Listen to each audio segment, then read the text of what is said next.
Hello folks, welcome back to the 10th and hopefully final part of the video series.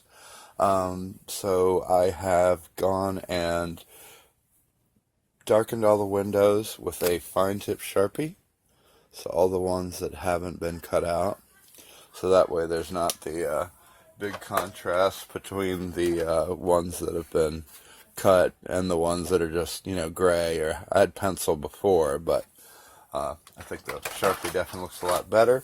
I learned that rubbing alcohol will remove Sharpie. So basically what I did was I had a little plastic cap with 91% alcohol in it and a bunch of Q-tips. And I would just go around and fill in the windows. Now all these are pretty easy because they have very defined edges, except for the ones on the bottom side outside edge. And I'll talk about that in a minute. But yeah, so basically they all have pretty defined edges. Makes it easy to just go back and forth in the little trough, basically. And if you're careful, it just takes a long time. But it wasn't that bad. It took a few hours. I did the whole ship.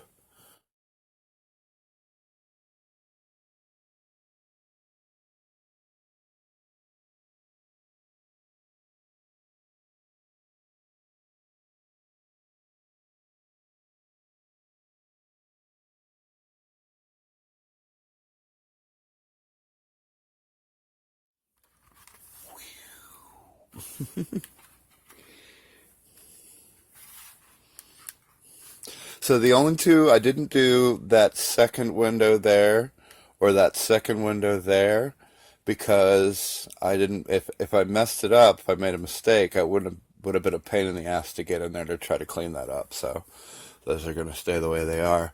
But yep, did the neck.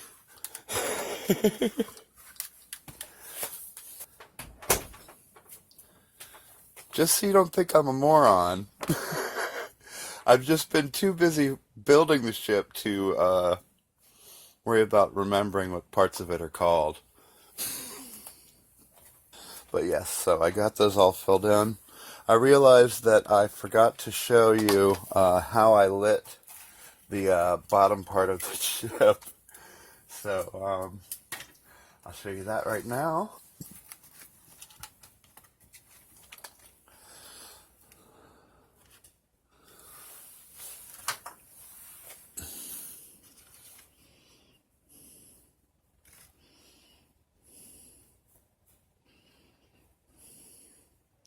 I was thinking about, I'm probably going to put some aluminum foil tape right here and right here over where these slots are on the inside. So hopefully when I put the battery cover on, I won't get light leak from there. So that's what if I remember, that's what I plan to do. And yeah, so you can see how I did the lights, just a pair of them pointing inward on both sides. Then you see my little improvised light barrier here with the aluminum tape poking up, just to try to, when I go to close it up, keep it from leaking out the sides. And it may not anyway, but just in case, I'm trying to, a little preventative medicine there. But and I have the one light in the middle of a terminal block pointing straight up to kind of shine on that part of the ship.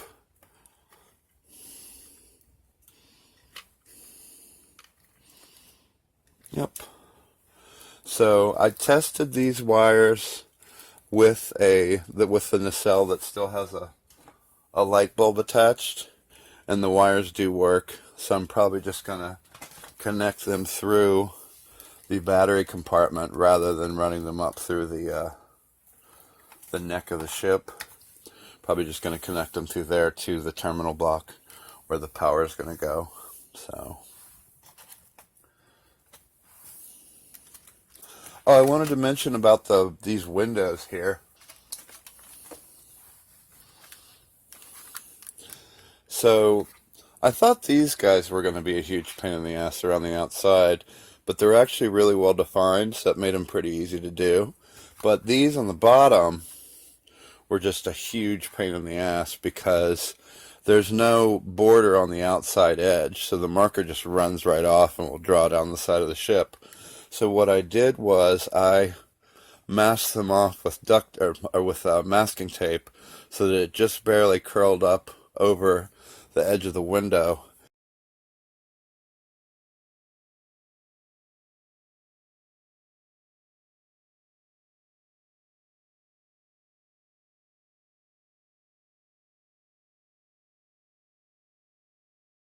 And then that made a border so that when I was marking in the window, it would stop the marker before it could go too far.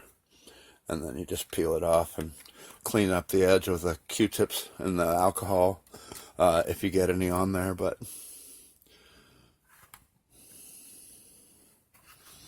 I think it came out really well.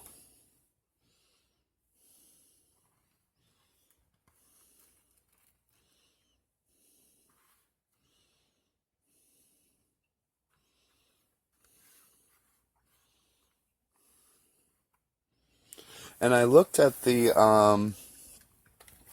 Diamond Select version of the Enterprise, the bigger one, which doesn't have light-up windows either. But I noticed that the window layout on this part was very, very similar to the Playmates model.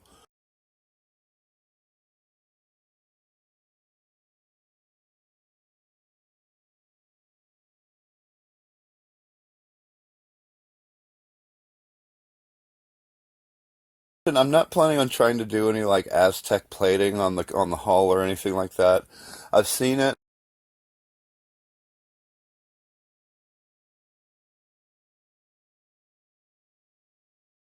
and I'm not a huge fan of it just because the ship never looked like that to me in the show.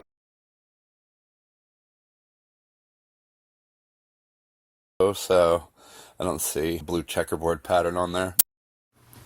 Oh yeah, something I've been meaning to mention since the beginning of the series is the difference between cool white and warm white bulbs. Mine has cool white. They're like this, and then warm white is like this. Not to be confused with yellow. So, when I was very first drilling my holes, I did a test where I stuck a warm white bulb in the ship, and the very first thought that popped into my head was, ooh, it looks like a little Christmas house. So if you want your Enterprise to look like a little Christmas house, that's the way you want to go. So I am starting to do the LED layout for the nacelles. I've got my new low-profile terminal blocks here that I cut down. I cut down the tops where the screws are, and I cut the legs out from underneath that connect the two. So far, that's 4 LEDs.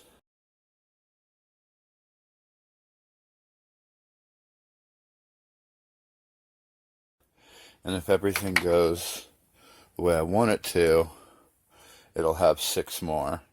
But since you cannot change the laws of physics, we'll just have to see how many I can stuff in there. But it's off to a good start. You can see what I've done so far here. See my cute short little terminal block guys. See the difference hopefully there.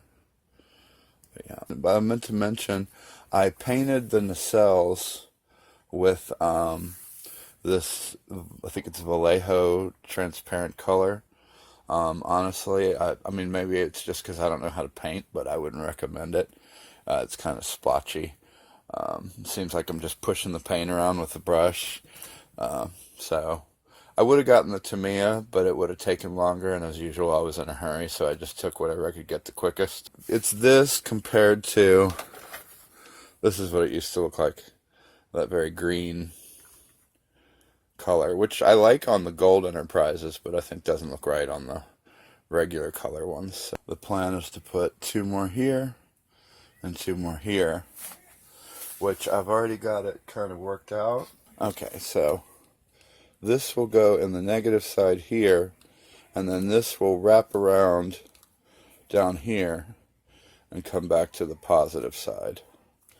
And then same deal on this side. This one will go to the positive side, and it'll come around here to the negative side. And then this one will go down here at the bottom, and then this will come around to the negative side. And then same deal, this one will be here and to the negative, and it'll come around to the positive here.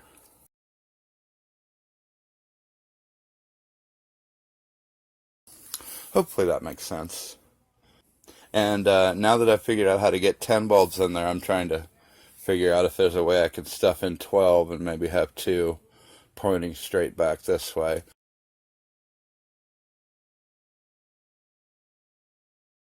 It's never going to be perfectly lit back here because of this post, and there's no way to fit a bulb in between, but I'm doing my best.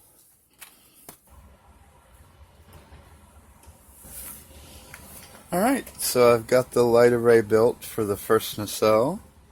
Turned out that one of my bulbs busted. Basically it snapped off at the bulb from the legs being bent around a little bit too much. So it's just going to have 11 bulbs.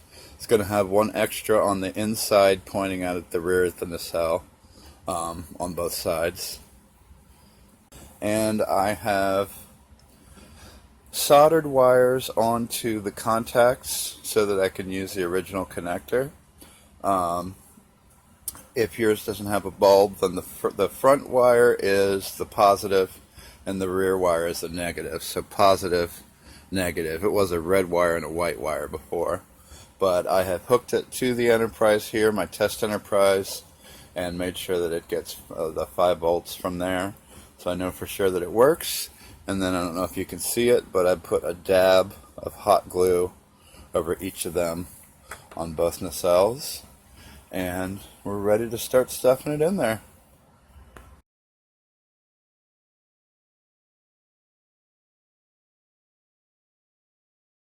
Yeah, I have to say I can't believe how incredibly lucky I've been getting with everything pretty much working out exactly like I planned, and sometimes better. So I have to say I was definitely pretty surprised when I went to close up the engines and they both pretty much snapped right shut, even though I packed them to the rafters with bulbs.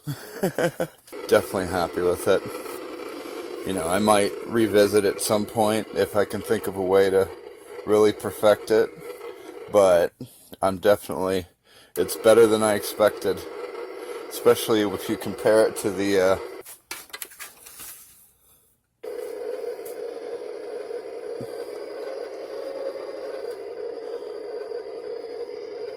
woohoo! Obviously, this is my test Enterprise. The engines, I can't believe it, but they're done. So that I'm really, really happy about. I was dreading that. I mean, I was looking forward to it, but I was also dreading it. It's like, am I actually going to be able to pull that shit off? And also the deflector, which is also scary, but so far so good. So I'm about to attempt some deflector magic. Remember, you may not want to try this at home. I've got spares. I don't own a vise, so I'm doing the good old trusty C-clamp.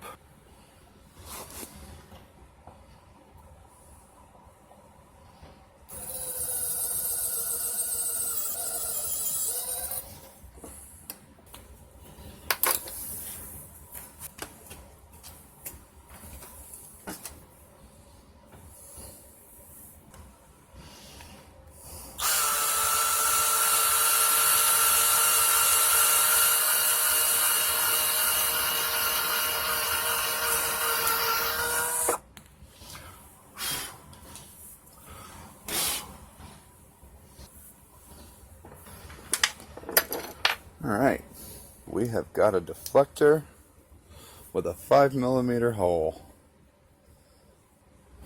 So I made something pretty cool. Can you see that?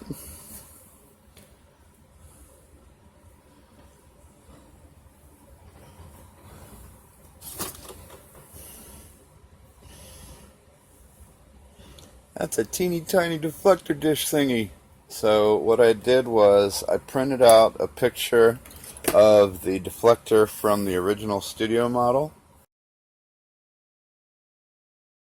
So I knew that it needed to be an inch. So what I did was I resized the picture of the original in Photoshop. And then I took a plastic piece of milk jug and I stuck the picture of the deflector to the back of it, and then I put orange masking tape over the plastic, and then I got the little light box thing off of Amazon for 20 bucks, and basically rear lit it from below so I could trace the pattern of the photo with the X-Acto knife and cut out the little window here for the light to shine through. So pretty happy with that. It's not perfect, but it's only an inch. Nobody's going to get that close to it, so good enough for me. Now, this is not my idea. Putting a bulb in here was actually something I picked up on a forum. I think it's trektoy.com. But what a guy said was that he took a 5mm bulb and then the sleeve from a new paintbrush and stuck it on there, and then cut it down and glued his little deflector dish to the front of that. So that's pretty much what I'm going to try and do, and we'll see how it goes. Okay, so after drilling out the deflector, I took a pair of wire cutters and I gently snipped here and here, because there was another little piece of plastic in the middle that was kind of keeping the bulb from sitting in there quite right. And then I put a little dab of glue on the back of the bulb right there, just so it didn't wiggle around too much. And then we have here our little deflector buddy glued to the little paintbrush straw. And we officially have deflector action, which I am pretty stoked about. So these stickers are obviously 30 years old, so they can be a little tricky. Sometimes when you go to split it away from the backing, the paper will come up with it. Figuring this out on this right here, having that come off the paper with the paper still attached. So I had to soak it in this stuff called Undo, U-N-D-U. But it's a great way for getting stickers off of things, so I just had to soak it in that until I could slide it off like a water slide decal, and then I put it on. That was on my Gold Enterprise in there. Instead of peeling it at where the sticker is, so what I try to do is get it at the corner. But once you get it by the corner, and then start to pull it up like you're going to take the decals off, and then lay it back down. Push down the sticker that you want while pulling up on the backing. There you go.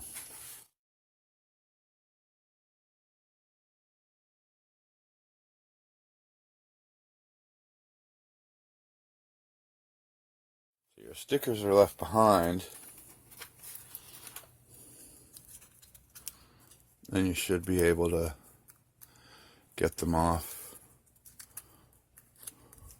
So the thing with these stickers is I don't think they're exactly the right scale for the mold of the ship. So what happens is when you go to put them on there, see how this ends right above the windows? Unless you want the sticker to overhang the windows, which it does a little bit there on mine, there wasn't much I could do, then you don't have enough room for this, and then the USS Enterprise is covering up somebody's bedroom window or something. So it's kind of tricky. So I wanted to show you real quick how I do the stickers. You can see here I already got this one started. And I find the easiest thing to do, I like to use a rubber glove, because once you touch the back of one of these stickers, it definitely leaves a mark on the clear ones. and I think it probably decreases the stickiness. So this is the easiest way to do it, I think. I use a guitar pick, so what I do is I take it and I stick the sticker to the pick, so that way it's not on my finger, and then just position it how you want it. And remember with these, you want the 1 on the center line, or if it's the USS Enterprise sticker, you want the T and Enterprise on the center line.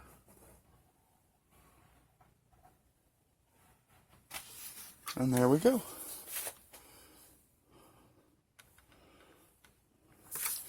I did the one on the other side.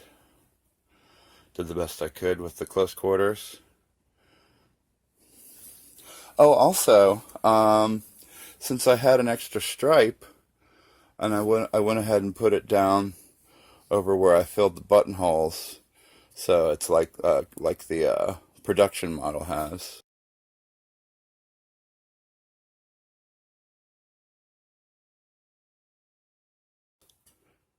So I thought that was cool. So I was checking for light leaks around the white bulbs, and I noticed that I had one right here where you could see the light through the plastic. So what I ended up doing was I took a little piece of aluminum tape like this, and then I just slid it in the crack right there, right like there. You might even be able to see it a little bit. But I slid it into the crack until, oh, this is with my battery attached, so everything was all lit up. I could see the light leak, so I slid this in there sideways until it went away, and then I kind of stuck it down, so it's sticking straight out here, like that. And then what I did was I took this dental pick, and I just jammed what was left of the aluminum tape down into the crack. So it's completely gone. Can't see it, but it jammed up the leak, and it was easier than trying to snip it off or cut it off. I also put some foil here and underneath the bulb for the main impulse engine, and a little bit in there. So now these transporter emitter stickers, I'm not a huge fan of them, but they've been on here since I got it, and they've hung in there through all the alcohol baths and everything, so that's their home, so they can stay. I gave my deflector a reflector. So basically all it's really meant to do is thicken the area around it, so that hopefully makes better contact. And I also foiled the inside edges on both sides of the ship. But it does have sort of a cool metallic effect in there, so maybe it'll reflect the blue light a little bit better, who knows. So these are my my little walls I put up out of aluminum tape that are meant to, when I go to close it up, I'll make sure that those are pulled up, and then even though they're not going to be stuck to the top part, when I close it, they should block any of the light from escaping from the cracks. So that's the idea with that. Now the next thing I have to do is drill a hole right around here to run my wires. So there's 2 wires from the bottom, 2 wires from the top saucer, 2 wires from the bottom saucer. That extra light bulb I jammed up in there, and then 4 wires from the top part of the ship that go to the nacelles.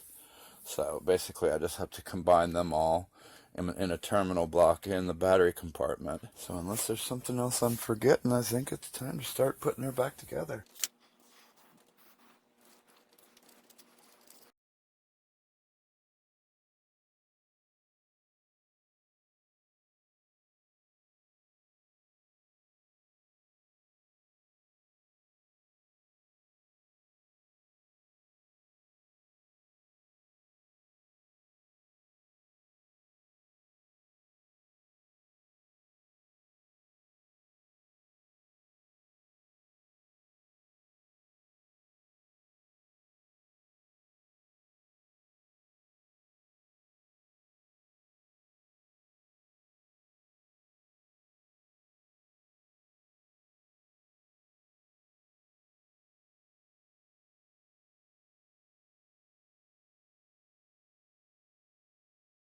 I put this old curtain down just to make sure that the stand doesn't get scratched when I'm moving it around to connect it.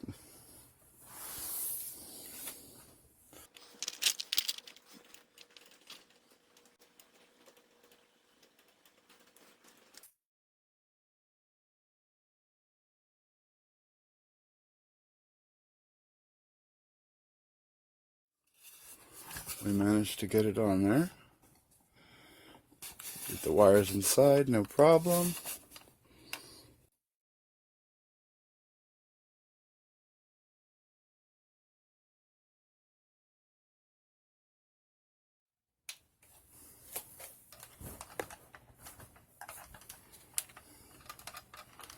These guys are a little tricky. So it turns out I had to give the nacelles a little wiggle. So now, let's see if she will engage.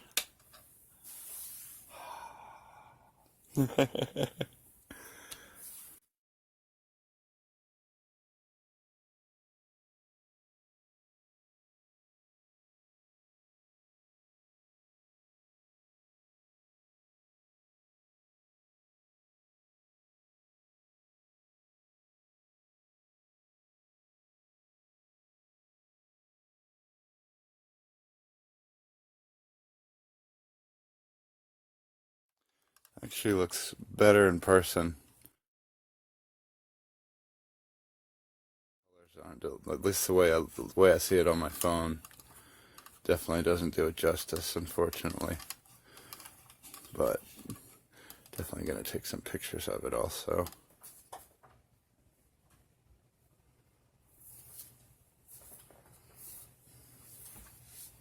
Wow.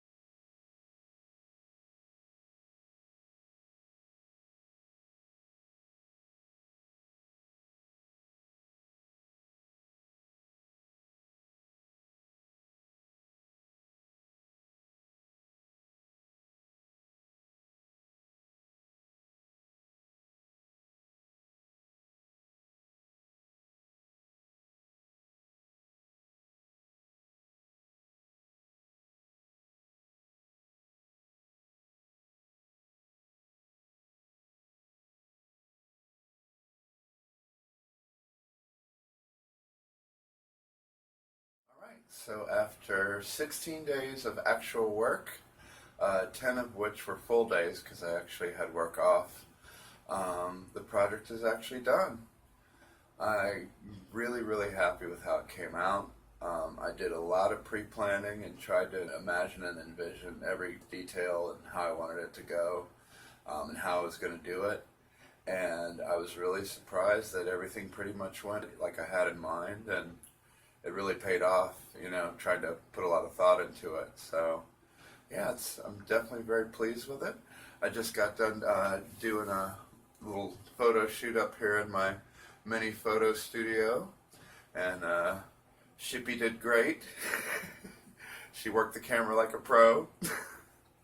But yeah, so you'll see those pictures in a minute.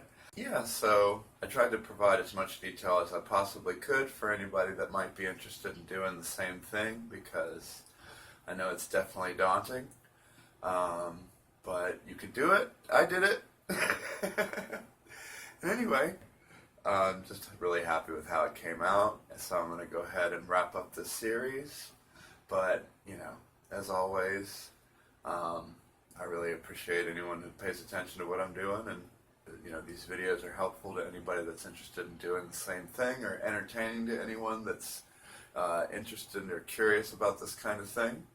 But, I'm just really happy, and so I'm going to go ahead and wrap up this video series now, and once again say thanks for watching.